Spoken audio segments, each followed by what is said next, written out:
Donne de bénir cette parole et bénis chacun de nous au nom de Jésus. Amen. Amen. Alors, nous poursuivons notre étude biblique sur les épîtres de Paul à Timothée. Nous sommes dans 1 Timothée chapitre 5, versets 1 à 6. Nous parlons aujourd'hui comment traiter les gens dans l'église. Comment traiter les gens dans l'église. Nous verrons les instructions sur la façon dont il convient de traiter les différentes catégories de personnes dans l'église. Il y a les instructions que Paul donne. Paul donne les instructions à Timothée.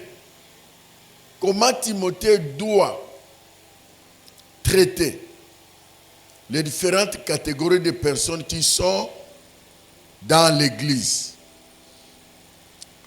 Nous avons plusieurs catégories.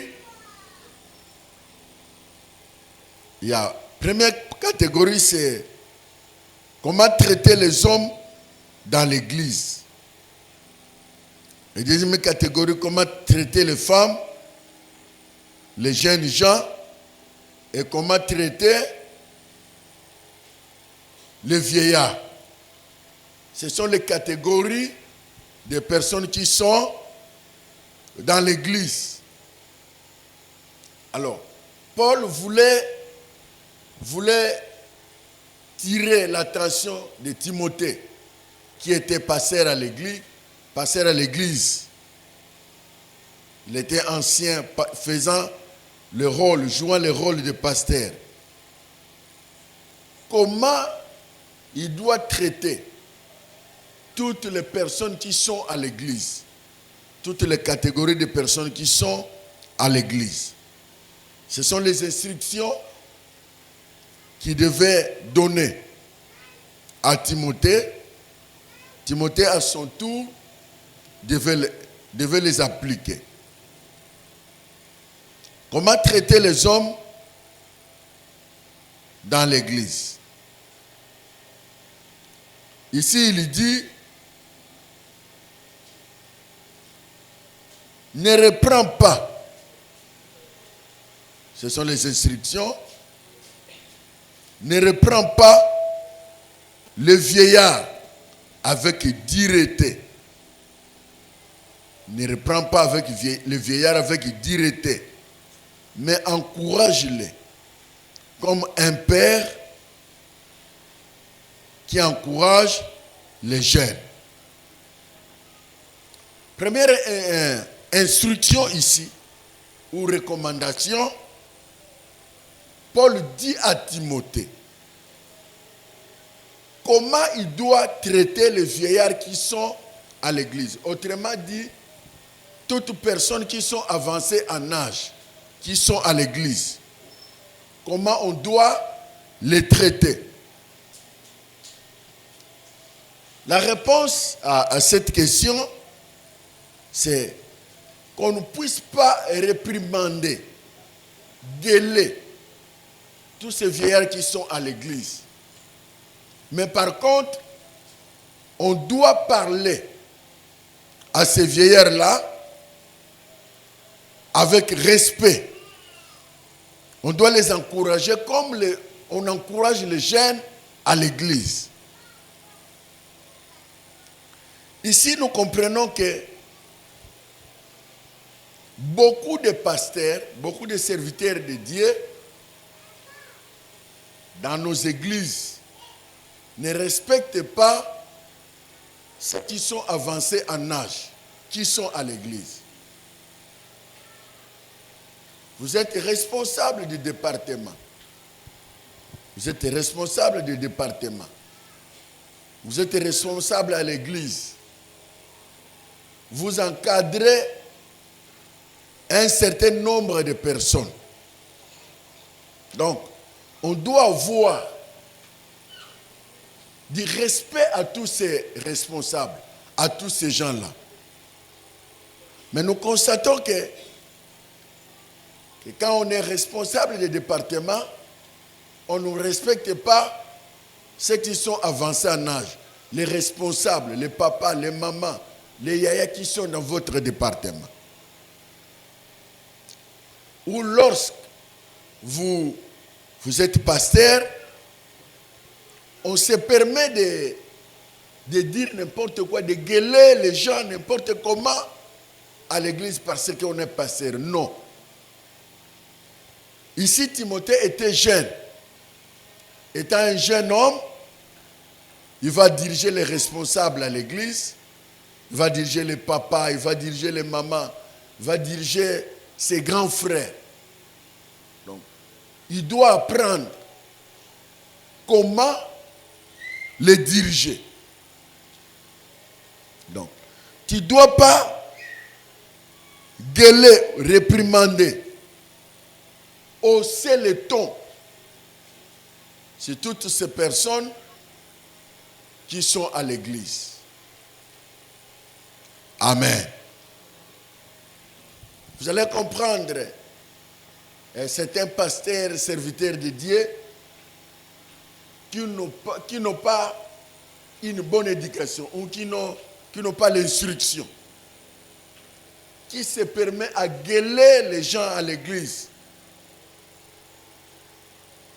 Ça, ce n'est pas ce que la Bible nous demande. S'il a fait quelque chose de mal, moi étant pasteur, je l'appelle, je parle avec lui avec respect, mais tout en manifestant le mécontentement, en lui donnant les mises en garde. On ne doit pas se permettre, comme tu es pasteur, tu es responsable du département, tu dois commencer à gueuler les gens que tu diriges.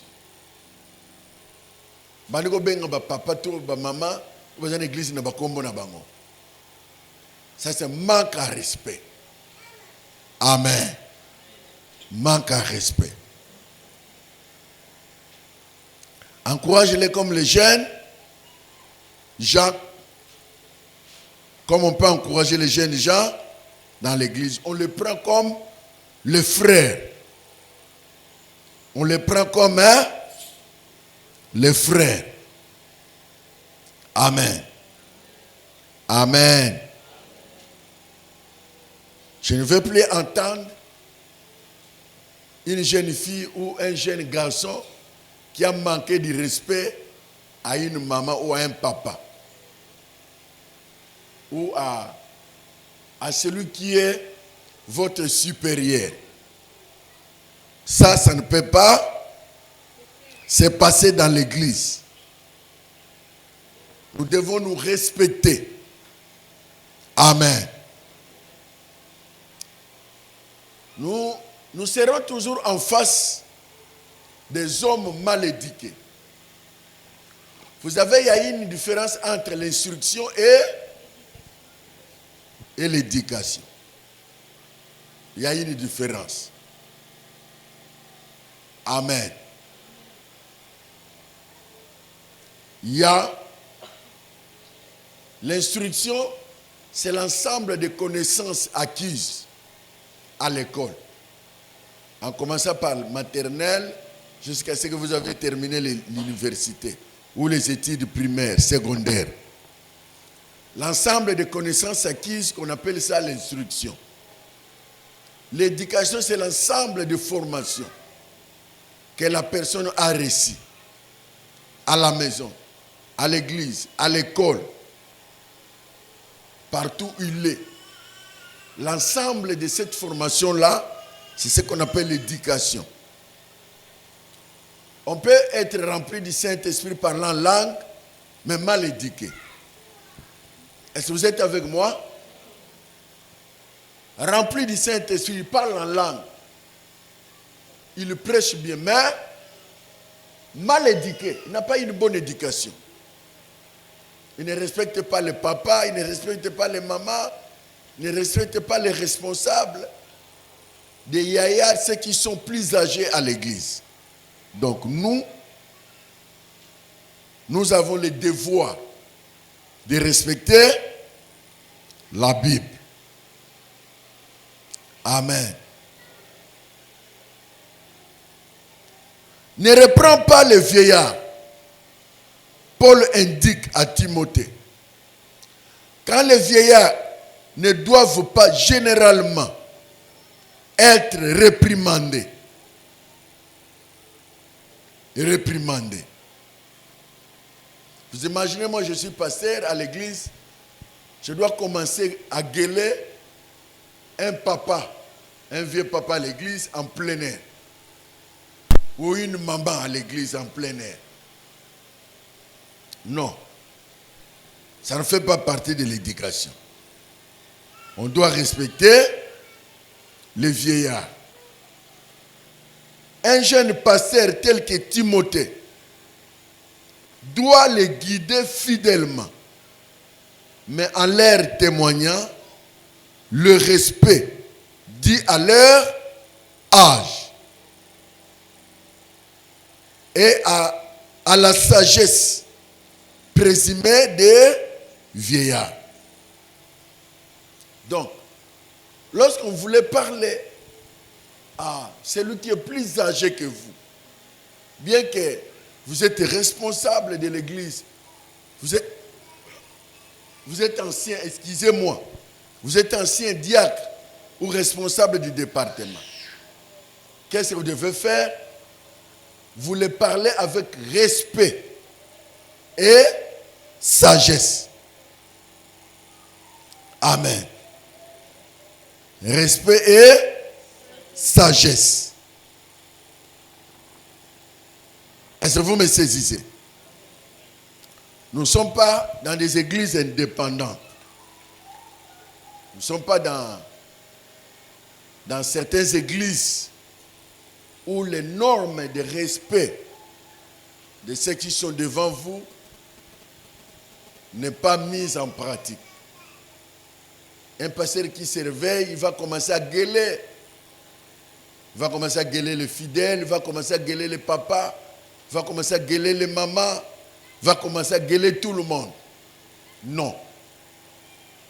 Paul donne un conseil à Timothée que tu dois respecter ces vieillards. S'il y a un problème, on doit les parler avec respect et sagesse. Amen.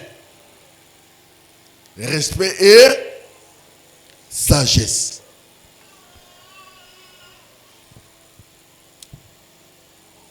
Lisons Proverbe chapitre 16, verset 31.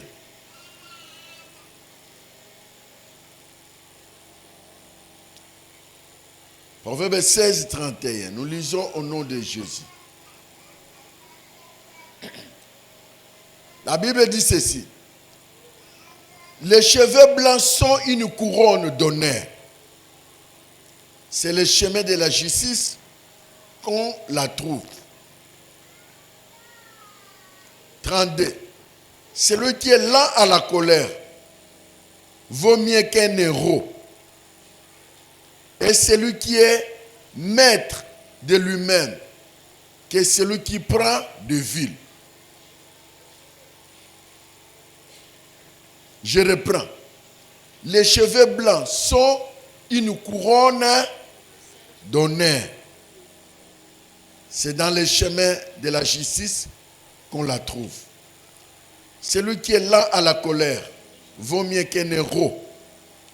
Et celui qui est maître de lui-même que celui qui prend des villes.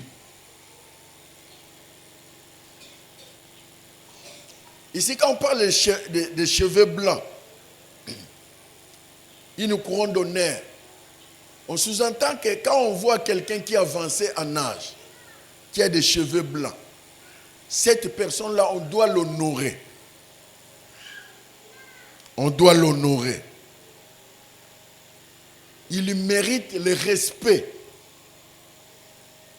Quand même il y a un problème, on ne peut pas le parler comme on doit parler à un enfant. Il y a une méthode. On doit s'approcher de lui. On doit lui parler avec beaucoup de respect. Celui qui est là à la colère vaut mieux qu'un héros. Celui qui se maîtrise quand il est en colère vaut mieux qu'un héros. Bien-aimés, nous devons nous maîtriser quand nous sommes en colère. Nous devons apprendre à nous maîtriser. Vous devez savoir vous êtes en face de qui et quoi dire et quand et comment le dire. Quand même on est enflammé par la colère. On doit savoir je suis en face de qui, ce que je vais dire, comment je dois le dire, quand et où. Puisqu'avec la colère, on risquerait de briser des relations. Et qui ces relations-là restent irréparables. Pourquoi? Parce que vous avez manqué la sagesse, vous avez manqué le respect. Amen. Vaut mieux un homme qui maîtrise sa colère qu'un héros. Amen. Qu'un héros. Vaut mieux un homme qui maîtrise sa colère qu'un héros qui est allé à la guerre ou qui a fait de prouesses. Tout le monde t'acclame, tout le monde t'admire, mais vous n'avez pas la maîtrise de soi.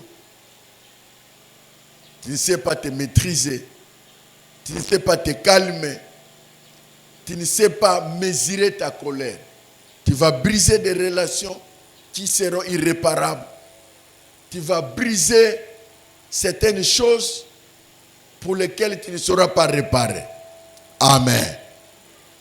Quand on est en face, on est devant les gens, on dirige les gens, on est responsable quelque part. On doit savoir se maîtriser et savoir je suis en face de qui, comment transmettre les messages, quand et comment. Amen. On dit, mais encourage-les comme un père. Encourage-les comme un père. L'exhortation vous incite à faire ce que doit être fait. Moi, je suis votre père. Mais à l'église ici, il y a des mamans, il y a des papas, il y a ceux qui sont âgés. Il y a ceux qui sont nés avant moi.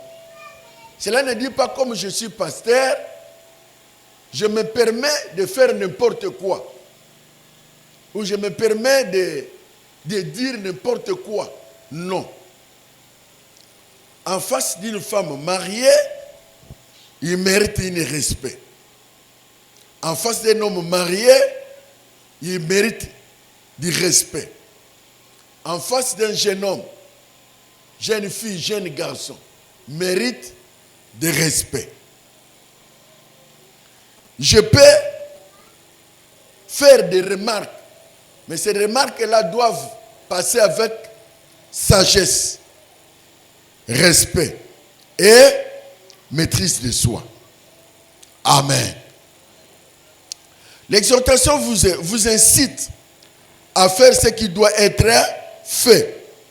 Exhorter, parler avec quelqu'un, parler avec amour, conseiller, guider avec amour. Ça va nous aider. Celui qui exhorte le fait à la manière d'un entraîneur. Celui qui exhorte le fait à la manière d'un entraîneur ou d'un formateur. D'un entraîneur ou d'un formateur encourageant qui aide l'apprenant. Moi, je suis entraîneur, je suis formateur. quand je fais une remarque à quelqu'un, à l'un parmi nous, je le fais comme étant entraîneur.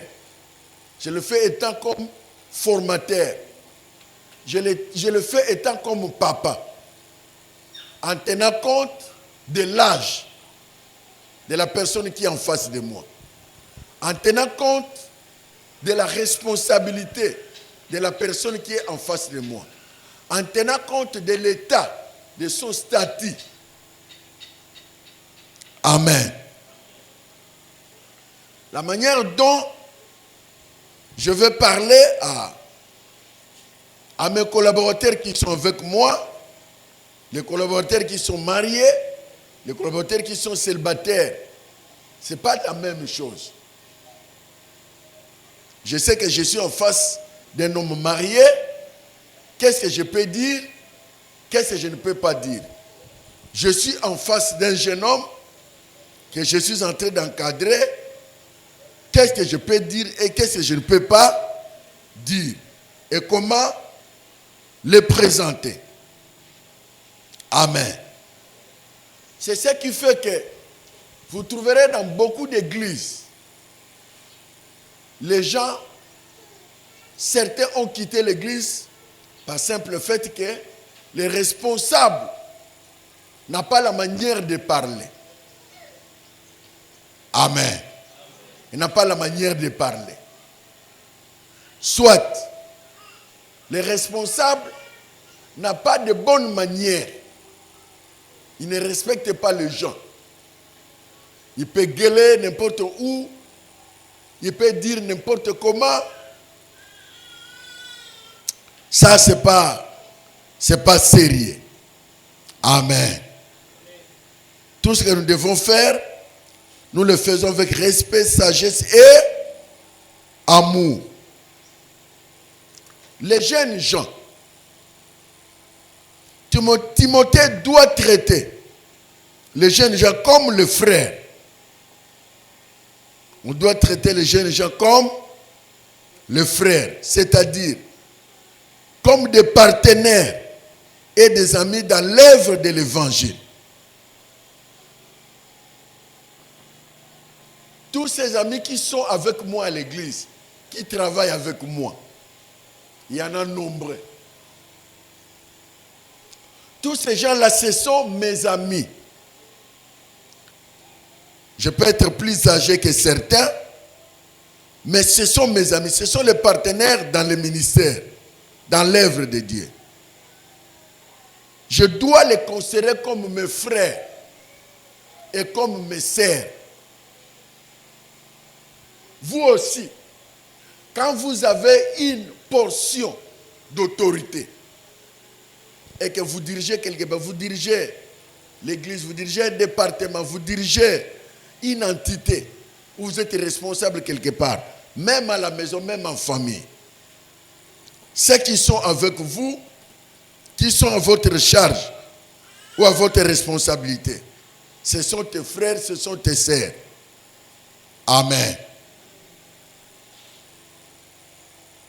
Il faut les parler avec amour, avec respect, tout en tenant compte des hommes de plus âgés ou les femmes de plus âgées. Amen. Première, c'était comment traiter les hommes dans l'église. Les deux, comment traiter les femmes dans l'église. Comment traiter les femmes dans l'église. Nous sommes dans le livre de 1 Timothée, chapitre 5, du premier verset jusqu'au 16e verset. Les femmes âgées comme les mères, celles qui sont jeunes comme des sœurs, en toute pureté. Quand on est jeune maman, on est jeune fille, jeune sœur, quand vous êtes à l'église, nous sommes d'abord tous des frères et sœurs. Amen. Nous sommes des frères et sœurs. Hormis de frères et sœurs, nous ne pouvons pas oublier qu'il y a ceux qui sont plus âgés que nous et il y a ceux qui sont moins âgés que nous. Amen. Amen. Ceux qui sont plus âgés que nous, ce sont nos sœurs, ce sont nos frères, mais qui méritent de respect. Puisque ici, vous comprendrez que certains enfants de Dieu qui travaillent avec leurs frères et sœurs, ils confondent des relations. On confond les relations de l'église, de fraternité et le travail. Quand je suis ton responsable dans le travail, tu me respectes comme le responsable. Là, il n'y a pas les relations de fraternité. Mais quand nous sommes à l'église, nous sommes de frères et sœurs. On respecte ceux qui sont plus âgés. Alors tout ce qu'on fait dans toute pureté, dans toute sainteté, les femmes âgées, celles-ci, devaient être traitées comme des mères avec le respect et l'honneur dit à leur âge. L'honneur dit à leur âge.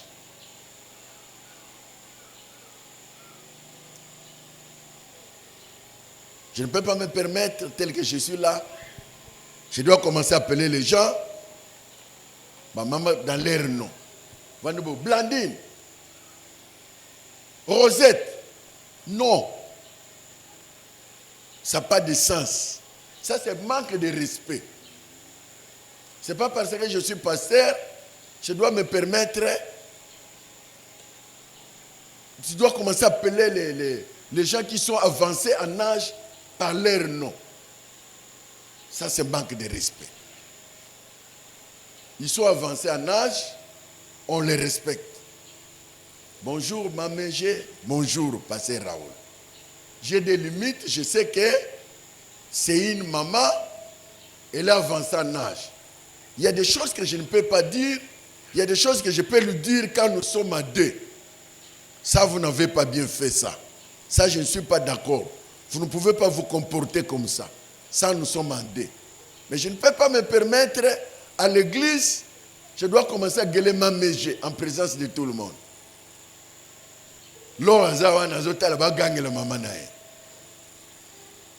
Ce n'est pas intéressant. Et ce n'est pas du tout poli. Ici, Paul insiste.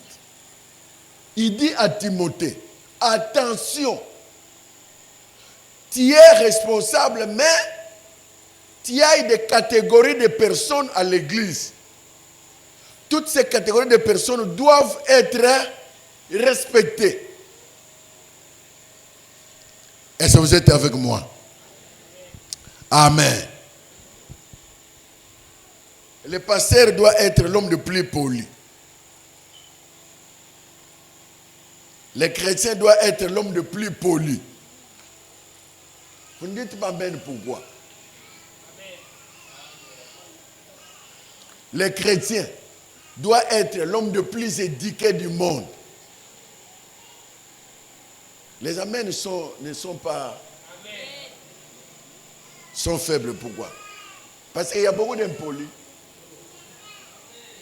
Le chrétien doit être l'homme le plus éduqué du monde. Le chrétien doit être l'homme le plus éduqué du monde. Le chrétien doit être l'homme le plus respecté et respectable du monde. Il doit respecter ses frères, ses sœurs, ses membres de sa famille. Il doit respecter son mari. Il doit respecter sa femme. Il doit respecter ceux qui sont autour de lui. Amen. Le chrétien doit être l'homme le plus respecté. Parlez ça bien. Le chrétien doit être l'homme le plus respecté du monde. Il doit être l'homme le plus poli. Il doit être l'homme le plus éduqué. Pourquoi? Parce que nous sommes les sels de la terre. Nous devons être des modèles. Partout où tu passes, on doit te considérer. Amen. Un jeune pasteur doit accepter et apprécier certaines femmes âgées de l'église. Et il convient de les honorer en tant que telles. Les jeunes pasteurs, les jeunes serviteurs de Dieu, les jeunes serviteurs de Dieu, vous m'entendez? Les jeunes serviteurs de Dieu, est-ce que vous m'entendez? Est-ce que les jeunes serviteurs de Dieu, vous m'entendez? Vous devez accepter et apprécier certaines femmes âgées de l'église. Et il est convient de les honorer en tant que telles. Maman, j'appelle maman Mégé, maman Mégé. Maman Annie, maman Fanny, maman Rosette.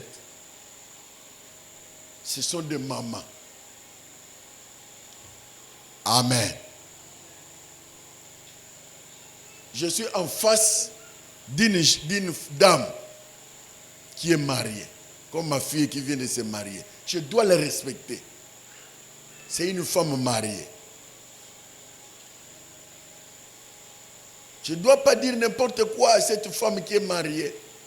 Parce qu'il a un mari qui ne doit pas accepter n'importe quoi. Qu'on dise n'importe quoi à sa femme.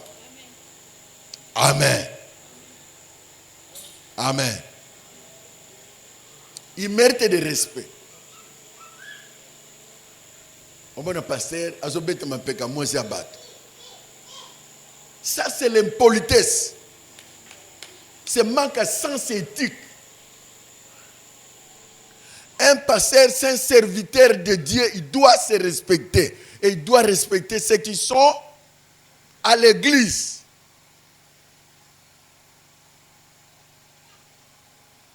On doit le faire avec beaucoup de respect. Ce sont des femmes que Dieu vous a donné d'encadrer.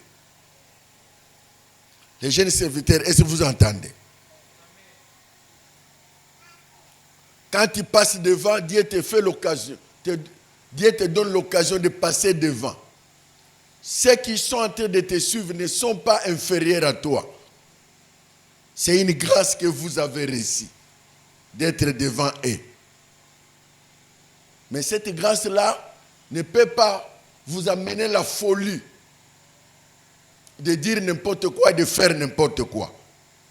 C'est pourquoi actuellement les chrétiens ne sont pas respectés. Parce qu'eux-mêmes ne se respectent pas. Amen. On vous a donné des jeunes filles encadrées à l'église pour qu'il y ait un encadrement. Ce n'est pas pour que tu les déranges. Ce n'est pas pour que tu dises n'importe quoi à ces jeunes filles. Ils sont là pour qu'ils soient encadrés.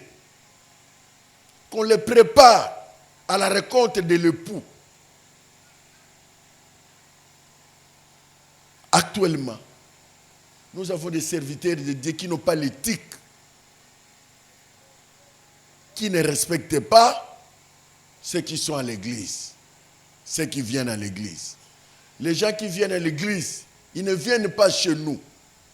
Ils viennent à l'église. Ils viennent chez qui? Ils viennent chercher Dieu. Ils ne viennent pas chez nous. Par conséquent, ils méritent de respect. Amen. Ils méritent le respect.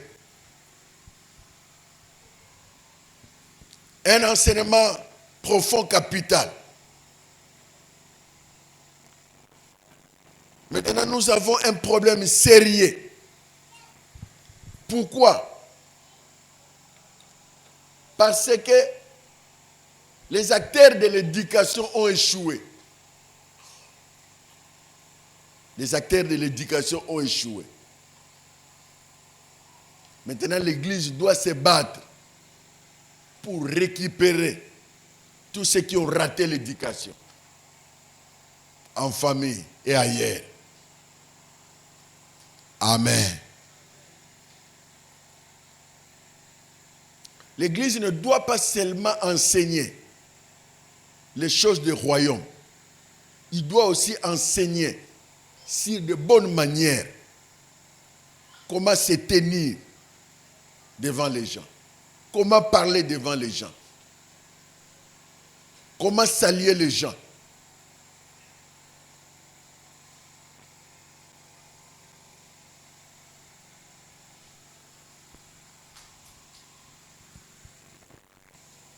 Amen. Les hommes de plus âgés, les femmes de plus âgées, les jeunes femmes, les jeunes filles méritent de respect. Ils devaient être traités comme des sœurs. Ils devaient être traités comme des sœurs.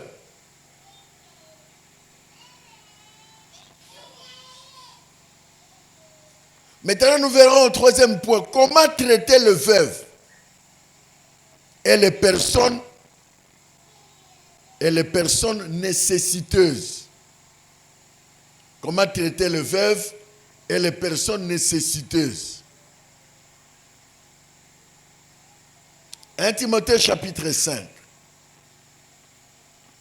verset 3. Nous commençons par le verset 2. Les femmes âgées comme les mères, celles qui sont jeunes comme des sœurs, en toute pureté. Honore les veuves qui sont véritablement veuves.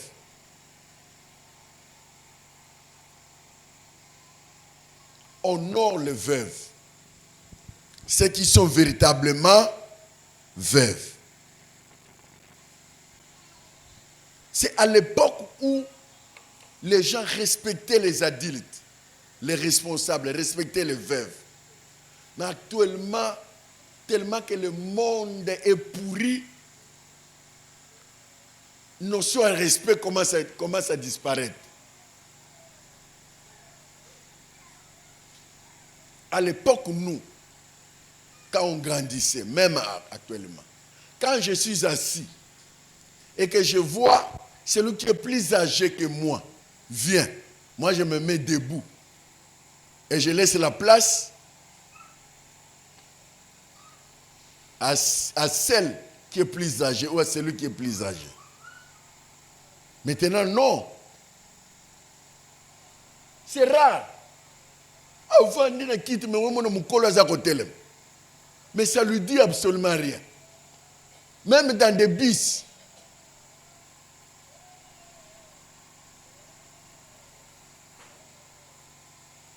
Notion d'éducation. Nous devons revenir de ça de temps en temps à l'église. Puisque nous constatons que l'église commence à perdre petit à petit de bonnes manières.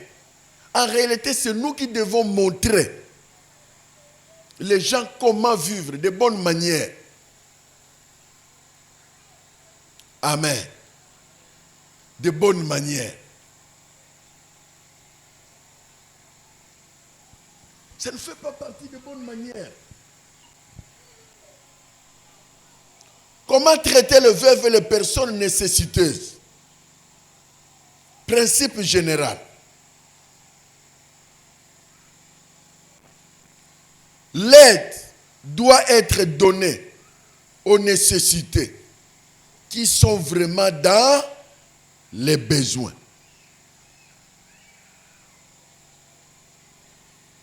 Ça, c'est le principe général. L'aide doit être donnée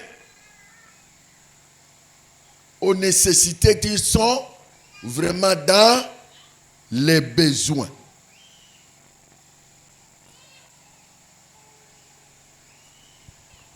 Nous devons être sensibles. La sensibilité. Paul voulait montrer à Timothée, il veut dire à Timothée, sois sensible aux hommes et aux femmes qui sont dans les besoins. Actuellement, il y a des gens qui ne sont pas sensibles. Les chrétiens ne sont pas sensibles. Ils ne regardent pas le voisin. Ils ne regardent pas les frères et sœurs.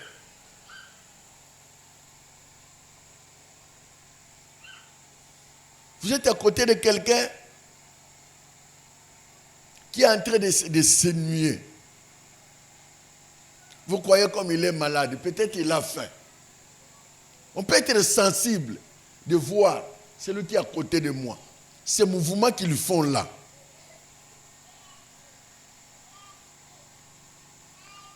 Les gens ne sont pas sensibles pour aider ceux qui sont à côté d'eux. Sous le prétexte d'envoûtement. Si je lui donne, il va m'envoûter. Il va envoûter mon argent. Il va envoûter mon travail. Quelque chose que tu fais avec amour. Et puis le diable vient t'envoûter. Ou tu n'es pas enfant de Dieu, ou tu l'es. Prie. Donne quelque chose à quelqu'un. Amen. Donne quelque chose à quelqu'un.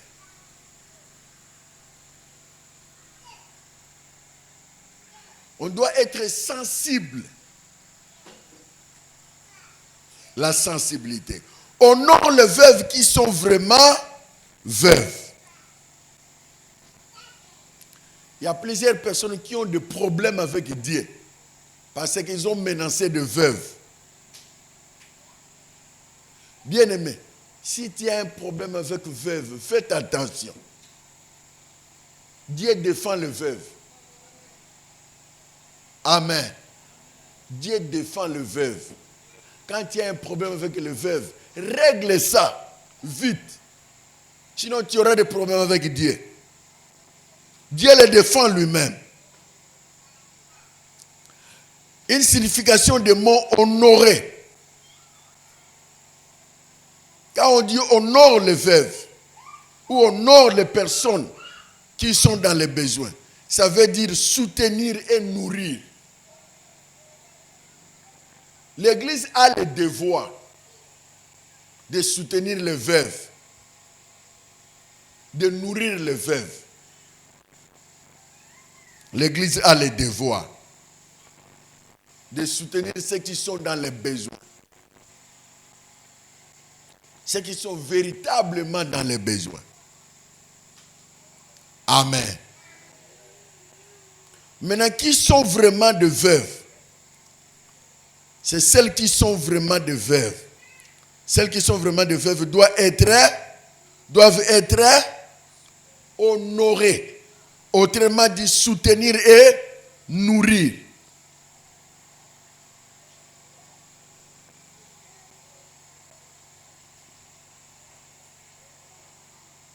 Soutenir et nourrir.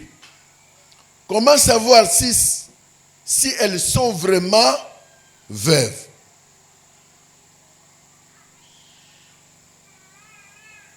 Quelqu'un qui a perdu son mari. Quelqu'un qui m'a posé cette question-là. Pourquoi à l'Institut biblique? Parce que pourquoi seulement la Bible parle de veuves, ne parle pas de veufs?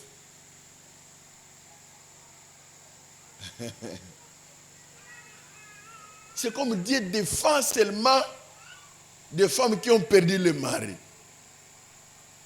Il ne défend pas des maris qui ont perdu leur femme. Mais l'homme reste homme, n'est-ce pas? Quand il perd la femme, il a toujours la force, il peut se débrouiller, il peut continuer à travailler. Mais une femme, quand il perd son mari, il est dépouillé. Il est dépouillé. C'est pourquoi Dieu le défend. C'est pourquoi Dieu les défend. C'est pourquoi dans nos familles, quand vous perdez votre frère, qu'il laisse une femme avec les enfants, faites attention de maltraiter cette femme-là et leurs enfants. Vous aurez des problèmes avec Dieu lui-même. Défendez cette veuve-là et ces orphelins-là qui sont restés. Défendez-les, Dieu vous bénira. Amen. Défendez-la, Dieu vous bénira.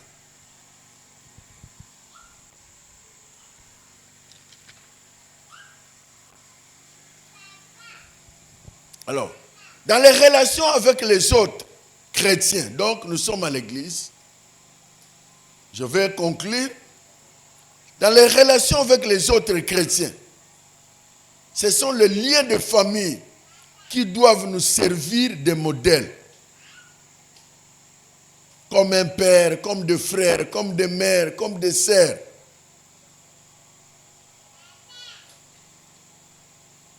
À l'église, comment on va traiter les membres à l'église, les frères et sœurs?